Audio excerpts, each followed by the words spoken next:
Bonjour à tous. Nous pouvons observer aujourd'hui ce très rare spécimen, Yves Klein, apparu sur notre belle terre le 28 avril 1928 à Nice, une petite ville du sud de la France. Nous l'observons à présent dans son habitat naturel, en train de peindre, avec des pinceaux, disons, un peu spéciaux, une passion qui lui vient de ses parents. Cet être très particulier, amateur de judo, ouvre sa propre école en 1955, après un voyage au pays des cerisiers. Mais bon, il avait plus de sous, du coup il a fermé. Mais n'oublie pas, Chloé, que cette école lui a permis d'exposer ses monochromes. Il a aussi exposé au Club des Solitaires de Paris, voyons. Et en 1957, n'oublie pas, il commence son époque bleue. Mais c'est quoi l'époque bleue ? C'est la période où il confirme son amour pour le bleu. Il ne faut pas réduire Yves Klein à ses monochromes, car il a aussi trouvé différents moyens de peindre, notamment ses anthropométries, qui sont des œuvres où les pinceaux sont des femmes. Je m'explique. En 1960, Klein fait une représentation publique d'une anthropométrie en invitant des femmes nues à se couvrir de peinture bleue et à se coller contre la toile blanche qu'il peint du coup. Ces séries de tableaux pourraient nous faire penser aux nus bleus de Matisse, qui sont très abstraites et sont comme des empreintes de corps sur la toile. Yves Klein a aussi fait des sculptures en plâtre, toujours bleues, censées représenter des éponges, qui ont été les outils de travail du peintre. Donc c'est un pigment pur sur du plâtre et de la résine synthétique, qui ont eux-mêmes été ajoutés sur des éponges, pour créer cette forme qui donne cette impression d'éponge. Comme vous vous en doutez, les éponges sont à l'intérieur du plâtre et de la résine. Cette sculpture fait quand même entre 50 et 60 kg et mesure 1,50 m. C'est très abstrait, s'il vous plaît. On peut imaginer ce que l'on veut. C'est quand même le précurseur de la monochromie. Ah oui, les monochromes. Et tu sais pourquoi il a choisi le bleu ? Et comment je saurais ? J'en sais rien, moi, pourquoi il a choisi le bleu. Alors Chloé, venons-en à l'IKB3.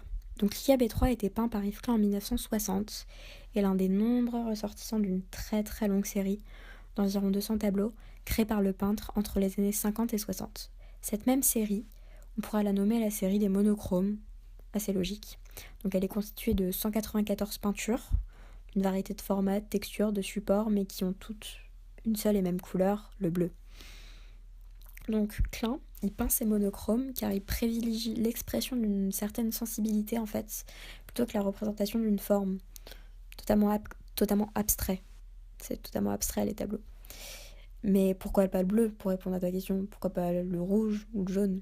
Eh bien parce que d'après Klein, le bleu est hors dimension. Il n'en possède pas. Et citant lui-même l'artiste, toutes les couleurs amènent des associations d'idées concrètes, tandis que le bleu rappelle tout au plus la mer et le ciel, ce qu'il y a après tout de plus abstrait dans la nature tangible et visible.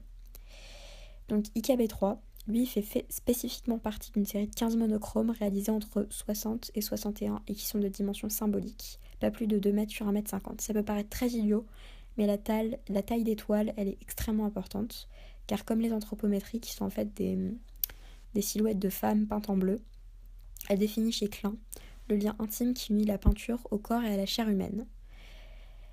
Donc, pour parler un peu de la couleur, de cette couleur bleue assez impressionnante, ce bleu IKB est créé par l'artiste, et portant son nom, International Klein Blue, est fait à partir d'un bleu outre-mer mêlé à une résine synthétique qu'on appelle Rhodophas. Donc il découvrit à l'aide d'Édouard Adam un procédé permettant de conserver cette brillance, mais malheureusement, cette potion magique est malheureusement restée secrète et ne sortira pas de la tombe d'Yves. Donc ce bleu, très bleu, presque phosphorescent, peut même parfois faire apparaître des nuances un peu violacées. Il nous fait comme plonger à l'intérieur de lui-même, il nous intrigue et a l'air rempli de mystère, il nous transporte comme dans un rêve.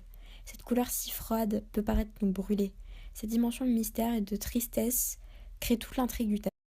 Mais je trouve ça bizarre quand même que juste pour avoir peint un tableau bleu, il soit devenu super célèbre. Bah non, en fait, c'est pas bizarre. Enfin, après tout, on pourrait tous se dire ouais, enfin, ça reste un tableau peint en bleu, hein. Moi aussi je peux le faire si je veux. Hein. Mais ce tableau, en fait, il représente des années de travail pour trouver cette couleur si importante aux yeux d'Yves Klein. Genre, c'est cette dimension inexistante, cette absence de signification. En fait, c'est l'aboutissement d'années de recherche. Il a écrit des livres dessus. C'est un travail énorme qu'il a dû effectuer pour trouver cette couleur et le moyen qu'elle ne vieillisse pas.